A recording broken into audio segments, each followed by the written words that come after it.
Sawtooth Day, what's up, y'all? Hope y'all had a great week. Had some personal stuff going on this week, so I didn't get to much in the knife room and with knives as I like to. But you know, it's good. We get through them, right? Some weeks are better than others, right? You know how it is. I think this week the main focus of this week is just gonna be a talk about detents. Like I don't know how it's gonna go yet. I got one I'm gonna kind of sort of mod as we go, and we'll see what that turns into. I don't know.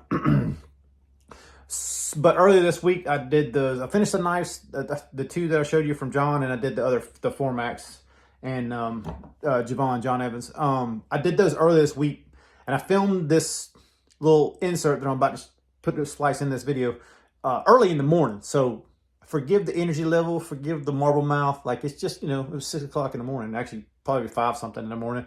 But I had to go to the FedEx that day anyhow, so I figured I might as well just get them packed up and shit. But I got John's knives down, and I want to show you that little excerpt now. All right, so these are the ones that I was doing for John Evans, Javon. I showed you guys, I think the start of this one and this one. So I actually finished this one first. I didn't grind it last, but I finished it first. So I decided just to leave this as pretty much looking stock. I try to keep it looking stock as much as possible. So big, deep hollow with a flat nose. And I just stone washed the whole thing and kind of made it all look the same. So I think it came out pretty much like, I mean, if Cold Steel did belt, you can still tell it's done belt even under the, I don't know if you can see those grind lines or not. Yeah, there you go. Kind of see them.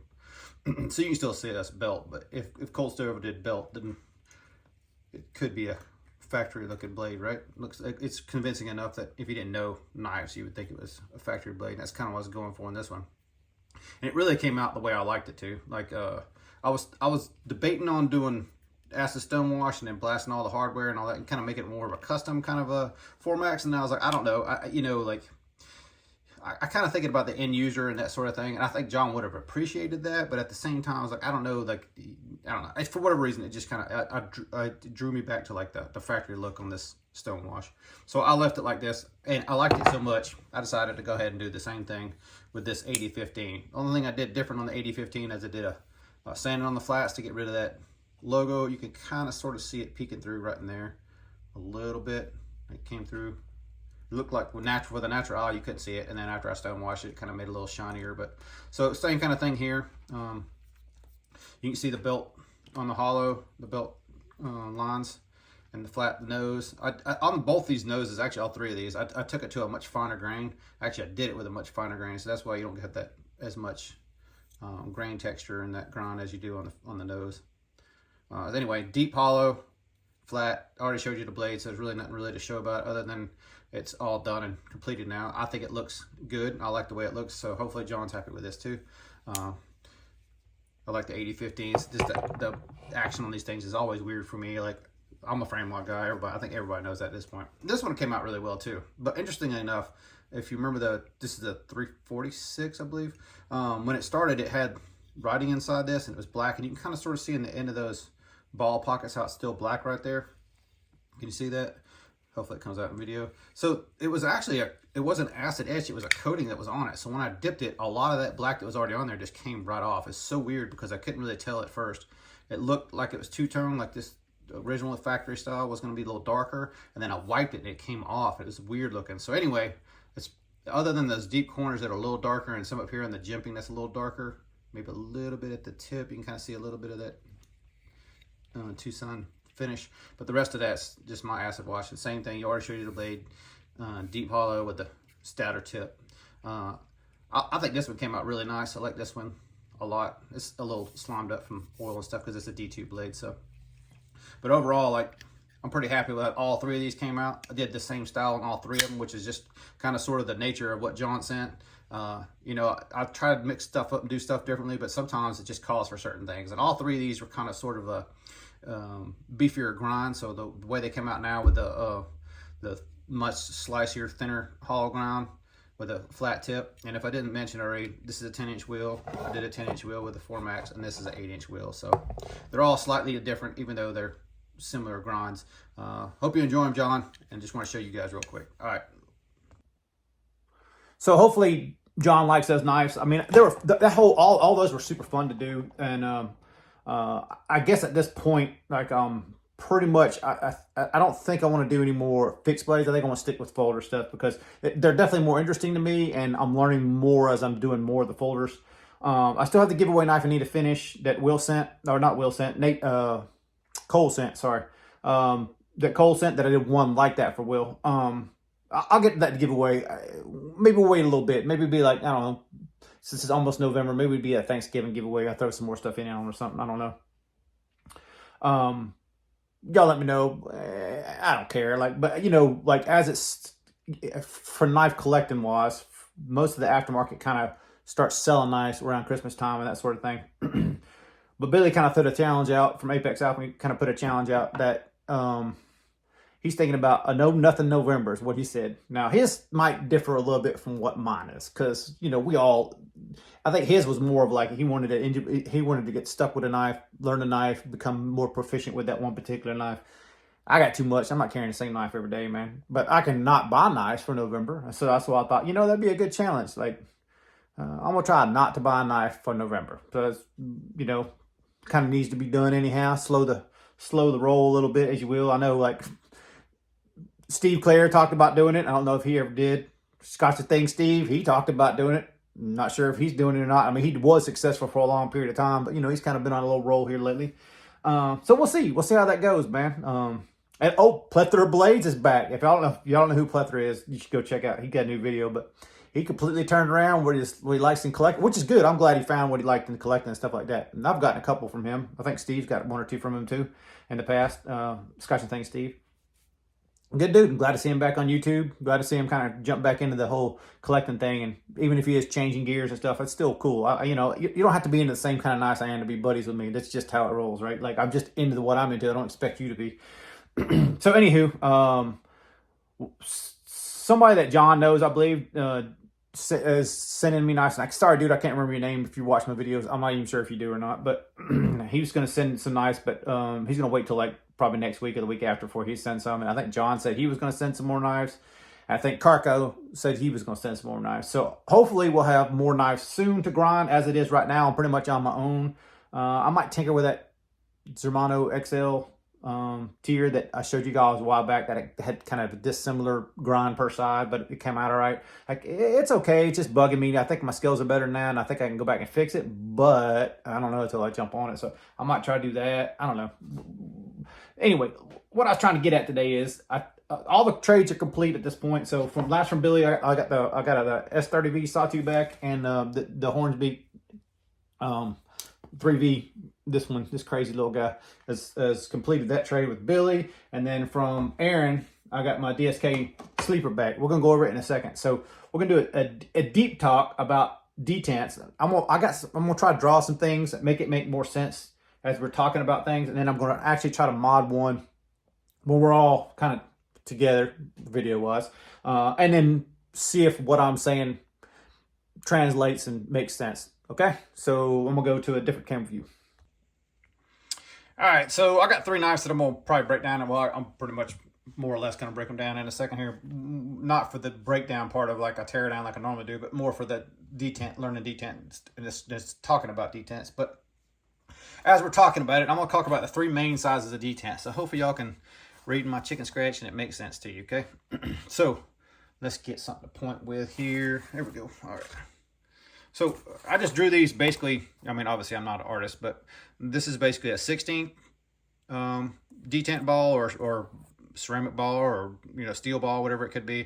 This is a 2mm, and this is a decimal equivalent. So 0.625 is for a 16th, 0.787 for the 2mm, and 3/32 0.9375. So that's, I know I took this one to a different decimal, but that's the machine is bringing me, can't round up for whatever reason, but this is a common number we use in machining. This is a common number, less common, but sort of common. 3/64 is pretty much the same thing. So what I wanted to talk about, basically, these are the three diameters that you typically are going to see in both bearings and detents, okay? As it pertains to detent, from the center line out, or basically if you think about like this half's your titanium frame, the part that's sticking out has to be at least past center line to go into the the frame. So I just did all the math right here and divided it by 2. Okay, so this 16th divided by 2 is 0.3125. That's basically to the center line from the top. If this was the frame and this is the detent sticking up, from the top of the detent to where the frame started would be at least have to be that. Because if you were clamping on less than the diameter of it, it would never stay in. It would always pop out of the titanium. I don't know if that's making sense or not, but these are the numbers, okay? I just need you to know that I got these numbers written here, what they basically stand for. So this one will kind of make a little more sense of what I'm just saying right here. So we'll keep those numbers where you might can see them. So this is basically your titanium, your detent laying in this side cut. So in other words, this is your detent, and this is the lock bar right here. This is the hole that you would push the lock bar or the detent out of or drill through to get to the blade, whatever.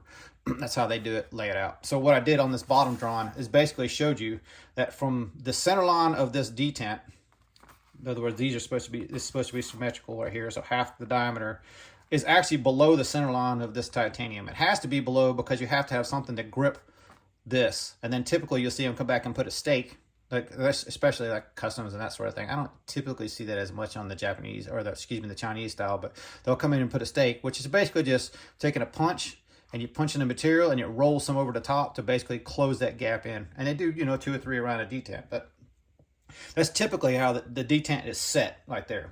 So you have installed height. So every manufacturer and every custom maker is going to do something slightly different when it comes to detents.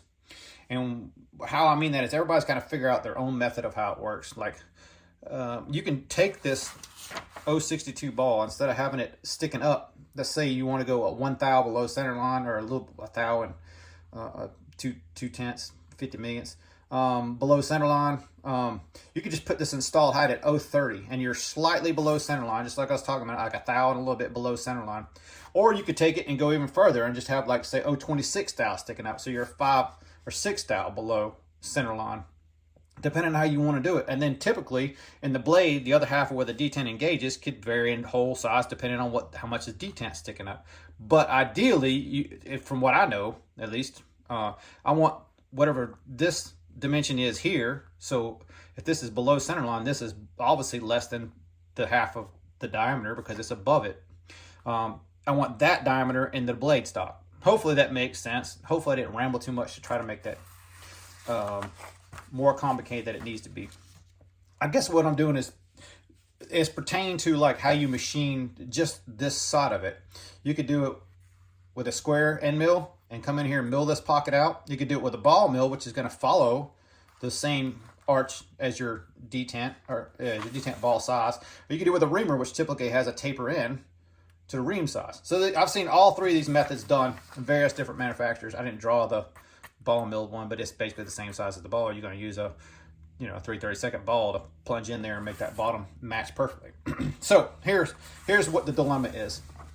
When installing the detents, you have to have the installed height going back to what we just talked about. So I'm just going to pull these off. These are different size, so it'll probably work out fine. Let me see if I can get over here a little bit better. Typically, I'm just going to pull this from the side from right now because we're going to talk about that in a second. This is the Artica. I never had this one apart. It's dirty as hell, so it needed to come apart anyhow. So I'm just going to go ahead and pull it apart. This is old school Medford where they have a ton of lock bar pressure. So you can see how much that lock bar is sticking up. I love that. Anyhow, let's focus on how small that detent is. Can you guys even see that? Am I close enough? Let's see if we can zoom in a little bit here. There we go. So you see how small that detent is there? So it's probably a 1/16 or 0.625. So digital calipers, I'm just going to kind of, as best I can. It's hard to do with this behind the camera and all that other stuff, but I'm just going to kind of sort of guesstimate about, it could be 2 millimeters. Let's see. Sorry, I'm doing this on camera. No, I'm thinking it's 0.62, but we'll play with this in a second. But I just wanted to show you the size. So this size, and then you can typically see the stick up, and put my finger behind it so you can kind of see how much of that detent is sticking up. Does that make sense? Hopefully it does. And this also correlates to the blade, where it intersects with the blade in that hole, right? So typically, if you have like a detent rock or something like that, the detent is slightly different from where that detent hole is, and it doesn't match up right. So this is just typically showing you like a Medford, just to show you the Medford, I guess. I don't know why I particularly picked it, other than I need to clean it, and I'm gonna move it aside now, and I just knocked that crap out of the camera, or the tripod actually. And we're gonna move the DSK in here. So this is the sleeper that I was telling you I got back from Aaron. So I'm just gonna basically pull it apart real quick. So bear with me half a second. Let's go back out so you can actually see what I'm doing.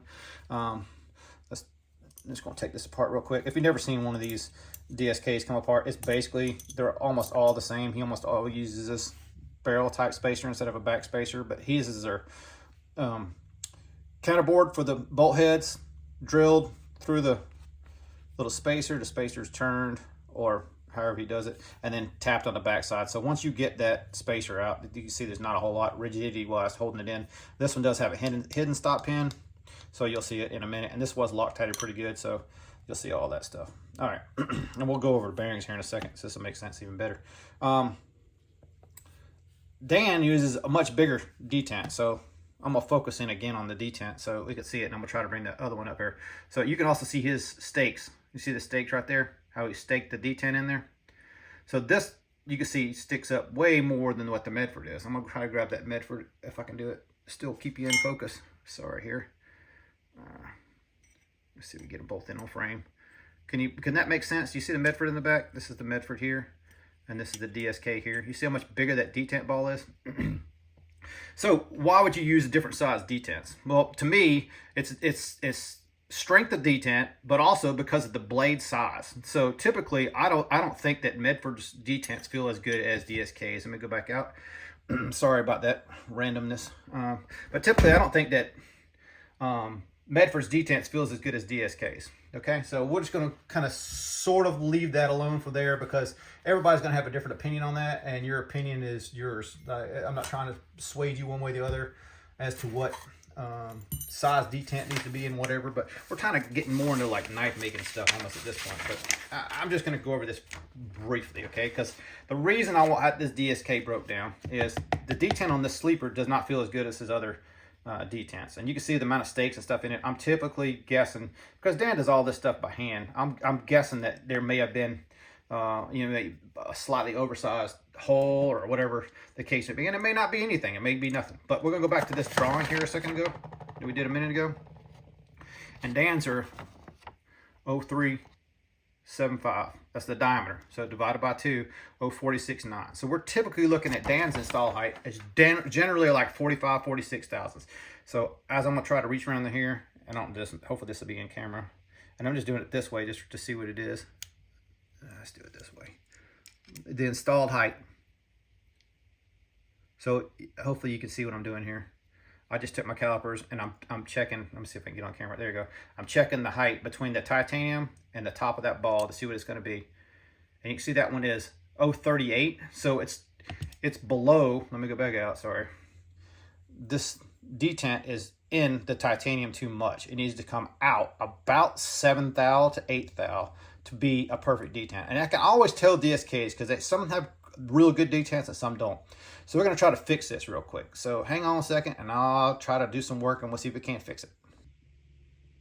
All right, I got the detent ball knocked out. This is the frame, and you can see the hole right here in the frame, and this is the actual detent, and you can see it's 0.937. So these don't, they're not going to get into tent. So typically it's 0.375 is what the actual size is. These calipers round up or down to that half thou decimal. So you can see that's what it was. So I'm gonna put this down for a second. As I was trying to allude to a minute ago, every manufacturer is going to put a different dimension and how they drill and how they set up the thing. So this is a gauge pin. Hopefully, let's see if it'll focus. Yeah, so see it's 0.89 minus. So that means it's between 0.89 and 0.885. So it's somewhere in that. That's what they call the minus. This gauge pins. I'm not going to bore you with all that. But this is the size hole that Dan did. So sticking in that, you see that gauge pin. This is a precision gauge pin. Fits right in that hole. Okay. So basically he drilled the hole 0.89 thousandths to hold an 0.93 ball. So it's a 4 thou press bit into this. But his depth, we're going to measure it a minute ago, was over 50 thou deep. So he's not using the bottom of that to set his depth. He's using the actual detent and pressing it in with a spacer to hold that stick out a little bit more. So instead of putting this metal detent ball back in here, I'm just gonna get a ceramic. I got a ceramic here at the house, and then we'll change bearings and do the whole setup and see how close I can get to where I was actually shooting for. All right, so back, I got the new ceramic. That's a black ceramic detent ball. Hopefully you can see that installed in here. Everybody's got their own methods of doing it. So what I've seen typically, people take hardened pieces of steel and machine them to the exact proper depth they want and that sort of thing. I just kind of winged this one. So we're all different in that regard. So what I was trying to do is try to see, now you can see it probably a little more clearly what I was doing last time. So I'm trying to see what that height of that detent is. And so remember last time that I did it, it says 0.38, right? So this time around, I was shooting for like 0.45. And so I'm at 0.445. So I'm 5/10 below what my target goal was. So if you go back to our original discussion of detent ball sizes, let me go back out for a second. I'll just go out a little bit. There we go. So this is the detent size we're working on. Half the diameter of that is 0.469. So I'm basically 2.5 thou inside this titanium. Going back to our second diagram right here. So if we look at that height between the top of the titanium and how far the detent ball is in there is 2.5 thou. I might restake it, but I think it's probably staked enough. You can kind of sort of feel this sort of thing. And Dan had it staked pretty well anyhow, but now the stakes are basically rolled in. So it may need to be restaked. We'll see what happens.